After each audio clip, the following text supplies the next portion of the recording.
I lost everything in my first licensed cannabis business. Distribution company called Oakland Distributing Company. We started in day one of 2018, had our license right before that in the end of 2017. Successful in getting a lot of brands, about 7 or 8 brands we distributed for into about 70 stores throughout the state. We're doing third-party retail distribution, which is honestly, it's quite tricky. It's a lot of logistics, a lot of moving parts for just small little invoice order sizes, because these stores aren't ordering tens of thousands of dollars in every single invoice. So it's a tedious process. However, unfortunate circumstances happened where we had a serious robbery take place there in Oakland at the distribution company. A line of cars pulled up out front. They came in, disabled the alarm, got in through our neighbor's unit, broke through the wall, and got into our unit. They took all of the retail product, so we owed the brands for the retail product. I had a lot of wholesale product there. I just had an order from Humboldt come down the night before and get dropped off there, so that was sitting there, a bunch of pounds from some farmers up there. They took those. So basically the insurance wouldn't cover it. We came back. Basically they only covered the hole in the wall and the glass. The other thing is they robbed us twice that night. They came in, took all the product. They saw how our safe was bolted to the floor, and they came back about 2 hours later with special tools and cut the safe out of the floor. They were able to do this because the police didn't show up right away. It was literally the police didn't show up till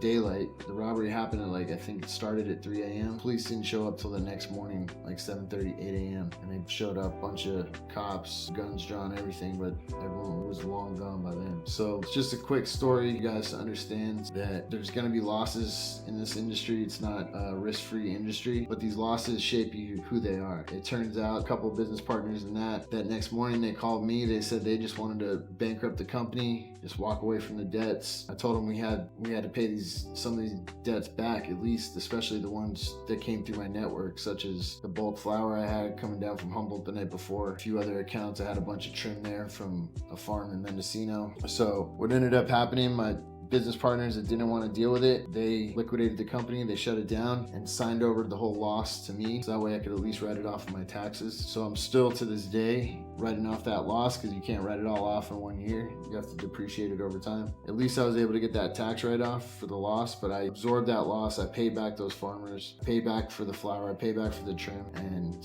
preserved my reputation. That distribution company is now shut down, but it's all a blessing in disguise, because now I'm not involved with business partners where they're not going to have my back. So quick story of history for you.